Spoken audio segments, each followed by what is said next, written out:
Welcome to Brian's Action Figure Reviews, and it's another episode of Retro Wrestle Chat.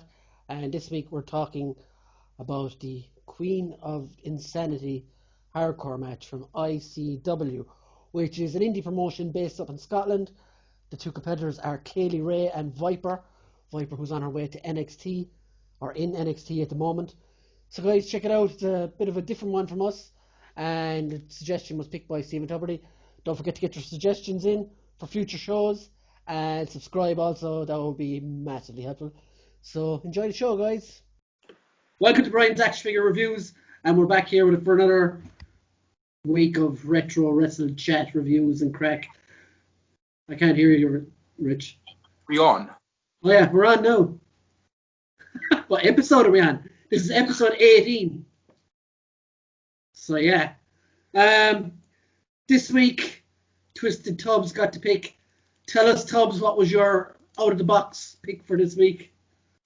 My spot pick for this week was a women's heavyweight championship match from ICW, Queens of Insanity versus Kayleigh and Viper, aka Piper Niven. Yes. So this is kind of like it's like a fucking old-fashioned ECW street fight, like, wasn't it? It really, really was the epitome of independent wrestling. Yeah. So, good and bad. I'm going to start with you, Rich. What do you opening thoughts? You starting with me because it was a Scottish kind of match. You're like, let's go with the Scottish guy. Well, yes. I'm the host, and it was Tubbs' match, so you can pick.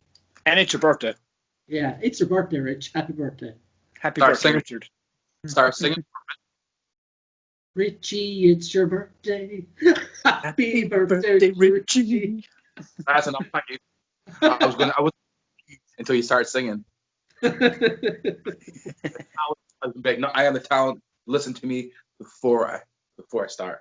Don't know anything about the fucking match. You know what I mean? It's been like a while. I mean, like I've stopped. I'm going through the phase. I've stopped watching wrestling, even going back.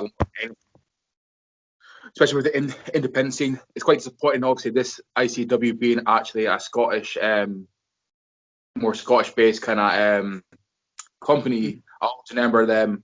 They had actually got Rhino and Drew McIntyre. Obviously, fucking like you didn't know Drew McIntyre now, and they were fighting in one of the arenas, and they actually took it out onto the streets. So they were in like Glasgow Sauchiehall Street, and they were like slamming each other on fucking cars and like against like actual dumpsters and stuff, like an actual proper street fight. It was in the streets kind of thing. Always wish I was there, but I think that was the last time I ever heard of it. Maybe the ICW, apart from maybe some big name talents, doing like the kind of from New Japan, like doing the rounds. You hear it on social media as they're going there. So man, I totally forgot about this company completely. I knew who Viper was though. Like as like a wrestler, I roughly kind of had recognized the Kayleigh Ray. Kind of know, like, recognize her, but like for this whole match, though, like didn't know why they were fighting, don't know the story or anything. For the match wasn't that bad actually. Some fucking brutal spots. Some brutal.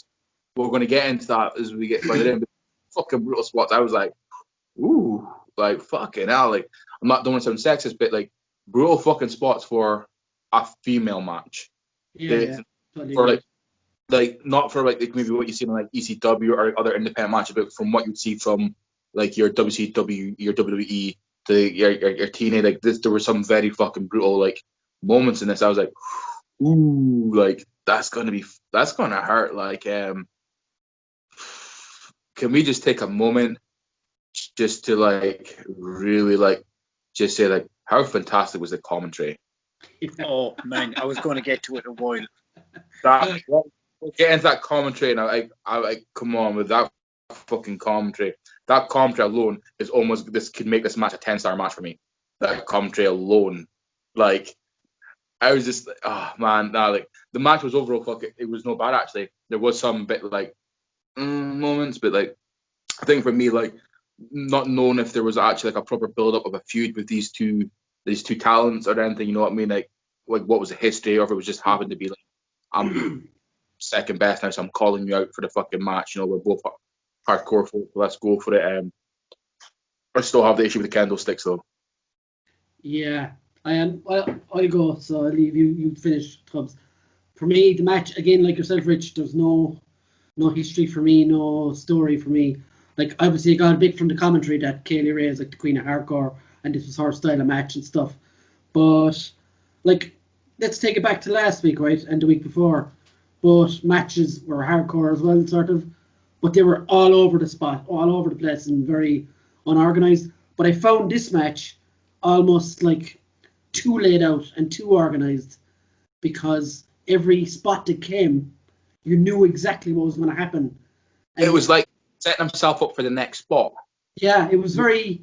I found it really, really predictable. Yeah. I know. I totally agree. Like, it's almost like we're going to place this here, and then we're going to hope you forget why you here, but we know that you've put it there, kind of thing. Like it was very obvious that the pink cheese grater was going to be used because it was fucking pink, and like, oh my god, who brings a cheese grater? Like cool, you know that's 100% getting used. It was like those kind of things that you knew, like why it wasn't. I think it was maybe just, I don't know if it was from the commentary or just from the actual talent alone, like maybe a bit obvious on it, but like no, you could clearly tell, like from a few of the spots, like, oh, you're pre-setting yourself up. It wasn't like I'm setting this up to try and do this now. It's like I'm pre-setting this up for the next like two components for the way to do, and then we'll come back to that. Like I agree with you on that, Bri. Like I also think as well, were you disappointed when she just burst the cheese grater over her face and she didn't use it to scrape her forehead? Right. So the question is, right, boys, what was that cheese grater made out of? Plastic. Yeah, it's definitely plastic. You know what I mean? Like, because like, I was watching my flatmate, we just seen it was going dunk, and I'm like, and we were just loaded, like. Got to be plastic, right? You know what I mean? I was like, that's like, must be like a really cheap plastic. And I was like, but at the same time, like, come on, boys, how many bits of plastic have you whacked off yourself and hasn't fucking like broke? Shit hurts. Like. So I'm thinking to myself, like, she must have really whacked that shit off her fucking forehead, or that fucking bitch has got like a really like a metal plate in her fucking head to allow that to fucking like just like, explode in her fucking hand. And just on the opening of the match as well, when the kendo sticks, I know you're going to talk about this as well, Rich. But you know when they're taking turns whacking each other, was it the heavier girl? Is that Viper? Viper. I found she was like almost telegraphing them too much. That it looked like they weren't connecting at all, or that she wasn't putting her full force in it. Because you see a girl like her, and I'm not slagging her weight or anything, but she's got fucking strength. She could wear that off of her ass. Like, do you know what I mean? It just looked, she was like tapping her with it. But one thing I will say about it was though that even though I'll be honest, I wasn't a fan of the whole like test of fucking strength and see who's got the biggest balls to hit the harder strike. Kayleigh Ray did sucker her in, on it, and she landed one right in the side of her head as well. Right in the temple, yeah. Yeah, she got her right in the side of the head. So come on, Tubbs, let's tell us what you think of the opening of the match and. The match in general, like I'm with Rich on this one, and I thought there was a lot of spots in this match where I cringed at points. I was like, oh Jesus. And I noticed as well, like tables and certain objects weren't your WWE style tables. Like that table was that was a plywood table. I was going, okay, these are mean weapons. Like kendo sticks, I noticed they had them like wrapped. There was 3 wrapped together. But the only thing I will say, Rich, we've always said on this show is like, why are they always under the ring? At least they brought them down to the ring in this one. There was a little bit more. Well, at least they brought them. They actually physically brought them to the match. The opening of the match, I wasn't a big fan of like the whole Piper, Niven, Viper kind of like wandering around the ring, hitting sticks off the ropes and off the side of the ring. So I just thought they kind of like, it took a bit of time to get in. But the story, as you were saying, the story going into this match, I'm not like crazy knowledgeable about it, but the most I know about it is these two had a massive heated rivalry going into this match. They were throwing shots back and forth, and it was actually Piper, Niven, Viper that chose this match type to kind of fight Kayleigh Ray at her own game. And look, internet, people that watch the show, correct me if I'm wrong on this, but I think, judging off of the end of this match, the way it wrapped up, I think Viper was leaving ICW to go to NXT, because this was 2019. So I think this was possibly her final match in the company. So I think that was kind of why they did this match, to kind of wrap it up, you know what I mean, to give Kayleigh the rub. But overall, I mean, the match, as I said, it's not a masterpiece in any way, but it was better than I thought. It entertained me more than. It is what it is for an independent match, though. Yeah, very much so. Very much so. You got to think, right? Now, I'm not taking away that some of the best wrestlers in the world have came from the independents. You know what I mean? Because you start somewhere, but you got to think that you don't have the production.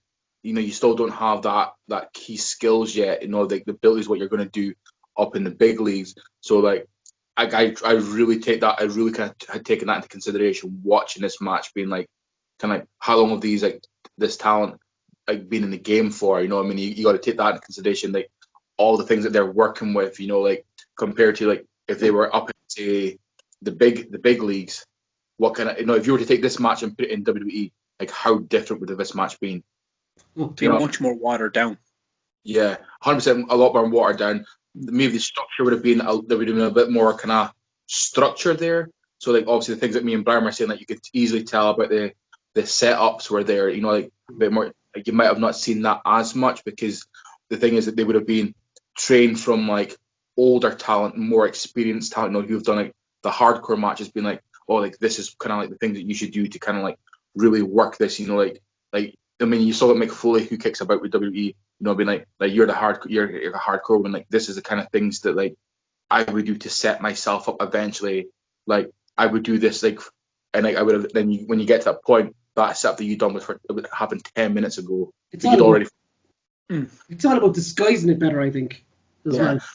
I try to take that into consideration. Like this match wasn't perfect. You know what I mean? But you got to remember, this is the independent circuit for wrestling, so that it's never going to be that kind of like well polished kind of match. So that's where like when I in my rating, you might be shocked regarding my rating, because I'm looking at it from this point of view, going like this is an independent kind of thing. I can't compare this independent match to something that I might see from like Impact or WCW, WWE, all the big ones, even like New Japan. Like I maybe compare it a little bit, maybe to a Ring of Honor match, but at the same time, I can't really compare a big company where this is a very small Scottish company. So I try to really like keep that in mind when I was watching this match, just like the experience for the talent, and what they're capable of doing with what they have, the production, all that kind of thing. So to me, like that made that match a little bit more enjoyable. Just remembering being like, this is what they've got to work with. You know what I mean? Like, yeah. You can't blame a guy. You can't blame what's that saying? You can't blame someone for their tools, kind of thing, or whatever it is. Like you guys make films. You will only be capable of making a film as great as you can with like the production the production shit that you have. Yeah. That's kind of like what I was really thinking about with this match, because this is probably one of the lowest budget matches we are reviewing. Like ECW had fucking more money than this. You know what I mean? Like, but can we just one spots on top of my head? Can we just say, like, for an independent company, how fucking great was that crowd? They pulled a crowd. Like the size of the crowd was good, but the thing that annoyed me about the crowd was, I couldn't figure out what it was about the crowd. Rich, were they just really quiet, or was do you know there was sometimes in a building's bigger, it goes out. Yeah, it goes up instead of in. I couldn't figure out whether it was because of that, or were they just being like a respectful crowd and just watching the match, kind of like a New Japan crowd. Yeah. I wonder in Glasgow, because quite a lot of the venues in Glasgow, obviously that's where I go for a lot of my gigs and stuff, are like really high. Some of them are quite high ceiling buildings. Okay, yeah, maybe. I don't know if that was like something, like I say. So if that was the case, it could have been in like the ABC. I think it was the ABC. It wouldn't have been in the garage. It could have maybe been the ABC that's closed down now. but that was quite like a high ceiling. I doubt would have been there, but like got to take that into consideration as well. Like no, but I totally agree with you. Like they were a bit quiet, but at the same time, is it because like those it's a hard one you expect because you expect the independent crowd to be the wildest fucking crowd there is. No, because if you go to independent wrestling, you are probably one of the most diehardest, most passionate wrestling fans there is because you're going to any wrestling that you're capable of going, and some of that independent shit is shit. Yeah. But they're still going to it. You know what I mean? So like that's how diehard. So then you got to wonder like you'd be like you think they're going to be shouting and everything, especially like a hardcore match. Certain fucking everything. But also, is it because there's a respect level for this two talent members being like, we're giving it to them. So it's very interesting. Like, I'd love to know if someone was at that match to be like, what like if you were there, let us fucking know. Or if you know someone's there, like get in touch with them and let us know like what was up. Like was it out of respect? What was it? I'd be very interested in that because I'll tell you something. Us Scottish folk aren't quiet shows. We are not fucking quiet any fucking show we go to. We will be heard. Do you know what I mean? So it's very interesting. One thing I will say as well, I was very big on the actual setup of the arena. I thought the arena looked pretty damn cool with that big wide ramp going down and it was just all open. Thought it looked really cool for, like you were saying, even Rich, for an independent company, you'd expect it to be this like tiny little opening, little tiny little ramp. This thing they delivered on how it looked, and it did in a lot of ways. It reminded me of like the way things like NXT and all them are set up now. It had kind of a similar look to it. You know what I mean? Obviously, way more independent and as you were said, gutter feel because it is a small company, But it had, I think this is where it gets convoluted as well, is because you look at, like we said, but WWE, it can be sometimes too over polished.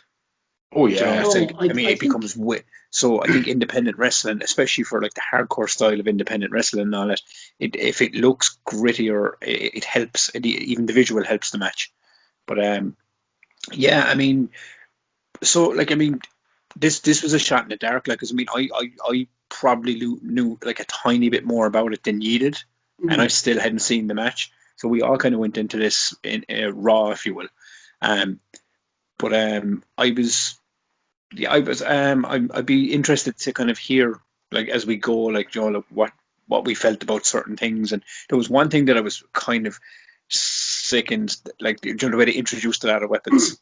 And you ran up with the cheese grater and they mentioned it, like, well, that's definitely going to be used because they mentioned it in commentary. But she had a stapler in her hand at one point. They never fucking used it. And I was like, man, I hope that's the cunt in me, like. It was like, I hope she uses it. Yeah, because you imagine like if you've got them on the ground, right? So see if it was me that was using it, right? This is what I'm fucking doing. I'm fucking like power bomb you like on the fucking the tap, right? And then I'm putting my one foot down on your fucking stomach or your chest, right? And I'm fucking taking that staple gun and I'm going to fucking just fucking right. And then I think if you do that, I reckon Tubbs is already going. The thought of that. Do you imagine? No, man. Yeah, be fucking. Man, I'm with you. I'm staple gun to the fucking forehead, dude. Yeah, fuck yeah. We'll get that with New Jack next week. Spoilers. Well, to be fair, he uses staple guns, forks, whatever that fucker can get his hands on, But yeah, man. So, like, let's go on to spots, and I think I'm going to start with the worst spot myself. It's not a spot, it's more how the match started. Like, I think... What, the hardcore move? No, that was fine. But, like, I think they wasted a bit of time there. Like, oh, let's have a wrestle match. Actually, no, let's fuck it. Let's just go out and get the weapons and cause war. I think they should have just went at it hammer and tongs straight from the start instead of wasting time pretending that they were going to have a wrestling match when they clearly weren't. You're saying that like Kayleigh is like the queen of hardcore. Like, but I mean, if you watch this match and you didn't quite realize that with the commentary telling you this, then like, you're an idiot. you may want to go and get your hearing checked out. Like, so, like, I mean, like, let's do a drink for every time you hear that. Went straight to it because you know, I think to anyone who knew who the wrestlers were, especially like you were saying, this person's like the queen of like hardcore.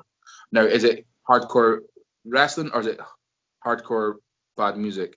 Not as in like the kind of fucking like the beatdown, like as in like the kind of the chavvy hardcore music. Then that kind of makes sense for an intro.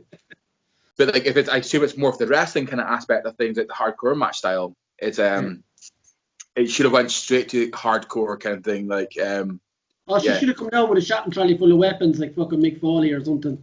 Oh yeah. My other kind of bad point is there was some sloppy stuff in there with like trying to reverse moves and stuff, but again, I think the love tips with the kendo sticks were fucking shocking. I know they made up for it later on with more hardcore stuff, like, but the way they were hitting each other with the kendo sticks, it just looked silly to me. It took me out of it. I was going to say, because you mentioned the reversals thing, right? Now, I'm a fucking big dude, right? Let's not fuck about here, right? So I'm not fucking being like, oh my God, like, you're hating on fat folk or anything. I'm a fat fuck, so shut the fuck up, right? You think, right, because there was a massive weight difference between these two wrestlers. So let's use, for the example, the turnbuckle. When like Kayleigh was trying to do moves in the turnbuckle, that shit was never going to happen. No. Now, I'm sorry, Tubbs. Yes, I'm aware that wrestling's fake. Sorry, planned ahead. Sorry, scripted. Sorry, not fake, scripted. Predetermined. Sorry, I forget. I was trying to figure out what you said, right? But, you know, you try to make it as real as you can. There's a huge weight difference there. There was no way that she was going to be more than capable to do those things that she wanted to do to Viper off that turnbuckle. And then when they always tried to do the reversal, and then she kind of like slivers down. I kind of chuckled to myself, and it's like almost like she was going to do like, you know, the power bomb, like doing a power bomb Viper on chairs. I was just like, no, like you, like that's a big bitch. Sorry, I have been drinking, and you're skinny. Well, you're lean. We'll go with lean, so you don't feel too bad if you watch this film video. Don't hate me. Tagging these two in this anyway, so yeah. It's fine. It's cool. I'm in Scotland. One's obviously in America now because for NXT. The other one, hey, I'll come to a rave with you. You know, let's get drunk. But like, there was no way that she could physically lift her up. So like, again, my point is, would you agree? Like, would you think like with some of these kind of bad reversals kind of thing in certain these moments? I honestly thought it was something like it was like the weight difference to be like, you know what I mean, like just being like Brian, you're a small. Actually, no, sorry, Tubbs, you're a small dude. I know you're a small dude because I'm the middle one here. I know you're a small fucking midget because some fucking film review guy mentioned that. So I just kind of based my knowledge on this film review. You're welcome, Paddy. Sorry for that bad review. I did leave him some fucking bad comments for him. I represented you, but we're going off that. Do you think Tubbs is going to be able to fucking reverse and pick me up and powerbomb me? No. Well, I'll be honest with you, Richard. I'm 16 and a half. I have reversed powerbombs from top surfaces, and I've done rolling thunders because it's all about balancing on the shoulders, my friend. You have them out like that. Do not count. Of course it does, man. It's all about fucking weight balance. Nah. When you're see, you got to look at it you're looking at it from a visual point of view. When you look at it from a point of view, is when someone's giving you, when someone's working with you on that, that's a much easier process to work with. You know, but I get what you're saying in the visual aspect of watching it as a fan on TV. It is that kind of like the believability factor. That's what take away from me is like, because you don't want to be given that away too much. Do you know what I mean? To be like, yeah, like okay, like she's going to get it. So for me, it's like if I was a wrestler, say it was me, right, and I'm fucking wrestling somebody like fucking The Big Show or Andre the Giant. Actually, though, here's a great example. What was that fucking? Is it the Hurricane? Yeah. Didn't he like try to fucking like choke some of The Big Show or something back? There was a Kane or something like back in the days. Do you know what I mean? Like I get it, you do it's a fucking joke, but like, you know what I mean? It was never gonna be possible to do that. So why bother doing it? It was just build tension, maybe. That's my point too. Is like you were never going to be physically possible to do this, so why try and do it? And I think when it came to the reversals, about oh man, it's getting too sloppy. You know what I mean? Like that was what for me regarding those. What's your worst spot, Tubbs? My worst spot of the whole match was the candlestick section at the start. I just wasn't a fan of it. It wasn't even the fact of the fan. It's like, I get it, they're standing, it's the whole, who's stronger than who. But it was just, they were sizing each other up. They were walking around and they were going out getting weapons and they were coming in. And it was a very, very long process to get going. And then when they did, they just kind of like, they just kept hitting each other with like strikes and then getting back up and hitting the other person. I did like that Kayleigh suckered her in and kind of like fucking put a beat down on her. But that came after nearly 4 minutes of this kind of faffing about. So the whole start of it, I wasn't really a fan of that. But so that would be my worst spot of the match, was the whole candlestick section at the start. It was just way too long, and it was just as you said, they weren't laying them in either. So it just kind of looked pants in a way. Rich, worst spot? Jeez, of course you're gonna know this. It is the candlesticks. Yeah. My worst spot will always be the candlesticks. Someone please fucking justify to me why the fuck there's candlesticks in a fucking arena. I think we could blame Steve Blackman for it all. Like, it makes no fucking sense. I say this every time we watch a hardcore match, the candlestick gets brought out, right? You do not use the candlestick at all to fucking build this fucking arena, right? So you do not need it. I get it why you have a trash can, you put rubbish in there. You might have left, you're going to have seats on the table under the fucking ring because you might be like, oh, I have a couple of spare seats left for set up. We do not need them. Put them under the fucking ring. I get the tables. You might have tables that fucking set up so you can do your shit on it while you're setting up. I need to get rid of this, put it under there. I get the ladders for hanging up shit. I just don't understand the fucking candlestick. Do you know what? See what makes sense to me? I got fucking the spirit level. You know when how the fucking spirit level? Use that. Yeah, that's a lot fucking hard. Now, that's fucking hardcore, and I'd be fucking brutal getting smacked with that shit. Do you know what I mean? To me in the heart, it's like, have stuff that is most likely going to be in that arena. Relevant, yeah. So I've been in a lot of arenas, man. I've worked in a lot of places. I've yet to come across a candlestick. I've helped run gigs and stuff from the venues I've worked in, and I went to like ones in like Edinburgh and Glasgow, like to help out as well from people I've known, and I've never seen a candlestick. So I just need someone to tell me what the fuck is with the candlesticks. Maybe it's like wrestling arenas have kung fu masters under the ring or something. It infuriates me because it makes no sense to have them there. I get it with the candlestick. It's a weapon that has that good sound. If you use the candlestick, you get a. It's a crack. Yeah. Yeah, like that crack, man. There's not much more you can fucking get that noise with. But it's just like, to me, it just never made sense. Now, if you had somebody like New Jack or Mick Foley, like the more fucking like local fucking hardcore wrestlers who literally take everything apart from the kitchens, like everything in the kitchen sink down to the ring. Yeah, I kind of get why there might be a fucking candlestick then, because they have everything else in that fucking trolley they're taking down to the ring. It just never made sense to me, this candlestick. So the candlestick in any match we ever watch, there could be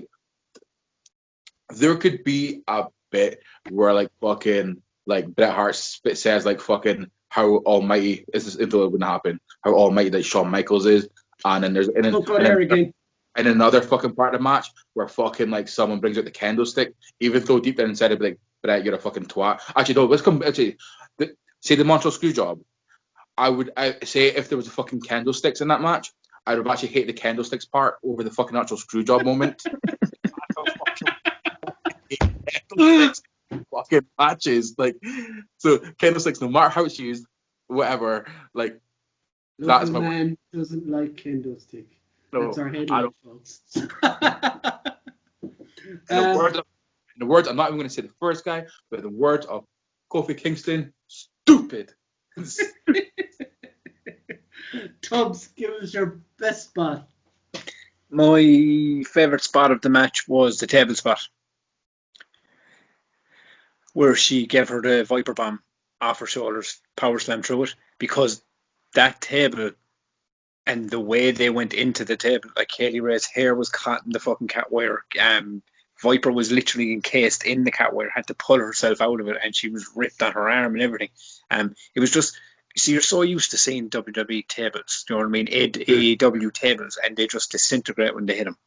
This thing Stunt just, tables, basically. yes, this was not a stunt table. This was like this one cased in the side, and they went into the center of it. I thought it was a sick fucking spot. The other spot I liked was the belly to belly into the ironing board.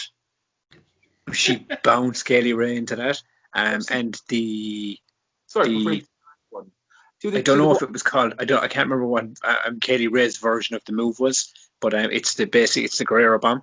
It's the backwards into the fucking lake of thumbtacks. Which, to be fair, when she pulled the trash can out, and to be fair, that's another what I mean about this being independent, like non-WWE weapons. That trash can did not look like a fucking paperweight trash can. It looked like it fucking hurt. And she just dumps like a sea of fucking thumbtacks down over on top of her, like, do you know what I mean? And to be fair, they were fucking wrestling and crawling around, and like they had thumbtacks in their knees, man, and everything. Do you know what I mean? I was looking at. I mean, it was stuff like that. I was just going, Jesus, there's some fucking cool spots in this match, you know. And these two women, to be fair, they went out of their way to just like. I mean, once they got going at the start, it was kind of a bit of a slow burn. But once they got going into it, man, they battered each other like. See the whole Brian, it's a quick question. See the whole iron board thing. See the whole time when you got slammed off it. Yeah. The whole time. Would an iron board bend at least or snap? I spent quite a lot of. Like I know that one didn't, but I was actually thinking to myself, being like, the legs would just collapse. Like, would if I fall off? Like, if I got slammed off an iron board, would it kind of give in? Would it bend? Like, that's all I thought about when I seen it, kind of thing. I was like, that was cool, but I was like, wonder if it would bend or like, like, would it snap or anything? I think the legs would just give in. That one didn't. Depends on the impact. I remember I did a swanton from the top of the stairs onto one. And when I hit it, the legs did kind of fold down, but where I hit it kind of broke, but it broke downwards, but it still had that like long spike part, kind of the long back hanging up. As I said, I mean, if you hit it dead center, it might snap. Then again, if it's a metal one, but I think she hit it so low, it didn't, it just kind of like pushed in instead of snapping. But actually, one honorable mention was actually we'll get to the finish in a while, but yeah, go on. No, fire away. Give us your honorable mention now. No, I was saying is I really, really did dig the ending where Viper like caught her and she kind of was hanging out of the cat wire, and then and then she was pulling, and then she pulled it and wrapped it around her fucking face and latched it in. I thought it was a sick shot, like right at the end. I was like, that is cool. That's what I was actually going to say for my high spot or whatever. The bomb was cool or whatever, but then the way she fucking ripped it out of the table. I think that's what sold it, the fact that it was caught and it actually pulled away. Yeah, so she got it free. As she tapped in or whatever, only then you start seeing the fucking state of her arm afterwards and stuff. They were battered, man. Fucking blood everywhere. An honourable mention to me was the commentator saying, why do people keep selling shit to wrestlers in B&Q? I literally wet myself for that. That was the funniest. Actually, before we go on, can we actually just talk about the commentary for a sec? When have you ever heard a commentator openly use the phrase fuck? Now, when I heard it, right, I'm not lying, and it's not because he's on the show, but when I heard it come out of his mouth, I was like, huh. Richard makes a lot more sense now. That word and the Scottish accent just go hand in hand. Yeah. So Rich, that's fucking. What's your high spot? Man, this was my fucking brutal moment of the week. I thought the power bomb off the fucking chair. Yeah, come on, boys, like that. I forgot about that spot, man. When I was thinking of. I'm sitting on a $5,000 nice leather reclining fucking sofa watching this. Even I felt that. Yeah, I did cringe because it was her head snapped back on it, man. It looked horrible. Yeah, it's like, It's like, to be honest, like that could have been an end, like a clear ending moment. The way the way it was coming, and when you looked at it, it was like, oh, it just looked so fucking brutal. Like I was like, that looked, because we're watching a Scottish one, I'll use a Scottish term here. But that looked sad as fuck. Like, can I ask you a question, Rich? Was that the spot when she hit it? It was Kayleigh that hit the chair, yeah. Yeah. So it was like a delayed reaction. She kind of went like up like that, and then just kind of. It was no long after the whole turnbuckle thing. Remember, then she played possum. Then she went for the fucking the thingy bomb, and then splashing in the seats, kind of like verted away from each other, and then they did. Man, it was. I was like, that looks fucking like say we're doing. It's a Scottish fucking thing, so I'm gonna use my Scottish slang here, but it did look fucking sore. Like to everybody else, I mean sore. I know what you mean. It looked fucking sad as fuck. Like I was like, that's so fucking cool. That hey man, like the fucking ending, like the crippler crossface with the fucking barbed wire. So we're gonna talk this one out, right? Legit, this was legit barbed wire that we're using. It was. You saw it on the table, dude. They got stuck in it. Like, and you see them fucking cut with the fucking barbed wire, right? How can you take a fucking great move and make it look fucking better? Now remember, this is from a guy who's saying, "Man, I don't really need hardcore matches anymore." I've opened it, I hold my hand up and been like, "You know what? I'm past. I've seen it all fucking all. I've seen it all now. There's nothing else you can show me. Like, so therefore, we don't really need street fights and hardcore matches anymore." But man, I was fucking like, holy fuck! Like, she had the fucking barbed wire and fucking like, all I could think of was when she was doing that, basically being like Joker explaining to Wise what his fucking smile, being like, you know how he always changes his fucking story and be like, I was wrestling in ICW once. Correct me if I'm wrong. Like, she legit had that across her mouth. Like, she had that sank in. Like, yeah. I was thinking, Jesus, don't bite down, whatever you do. Yeah. It's like, to me, like, what a fucking ending. Do you know what I mean? Like, and the thing is, and she tapped out at the right fucking time, because something like that, you wouldn't be able to fucking hold up, because your skin there is so fucking, and now it was getting fucking yanked on. Like, so of course you're going to tap out. Like in WWE, if that was a male's fight, it's most likely the male's going to fucking pass out, and then that's how you fucking win that. You know what I mean? But it was like that was written perfect to be like, we're going to do this, and she's going to be like, holy fuck, it's her. Like I'm tapping, and it was more fun because that was legit barbed wire because of the raw. And the thing is, you know it because she didn't have fucking time to fucking slash up her arms. Do you know what I mean? Do you know what I mean? So that was legit barbed wire kind of thing. And I was just, they've been lying on fucking tacks. She's been having to fucking pull herself out a table under fucking barbed wire. And then that last like fucking what would you say, all 5 minutes? That was fucking brutal. That's something that you have not seen on recent fucking television in like modern wrestling in a long time. Like I was like, that's pretty hard fucking going for like if you're watching the PG fucking WWE like that shit like these days. Like you know you're not ready for that shit again. You know what I mean? Like no wonder like when I get the pencil do, but like man, that was fucking brutal. So like, but mainly my high spot is the commentary. Yeah, the commentary, like, see what I was thinking of being like, man, I wonder if like American folk wouldn't understand these guys. Cross my mind.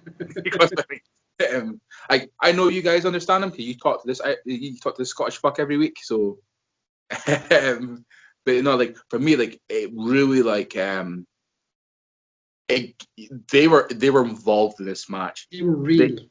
They were fucking vibing this match. You know what I mean? Like.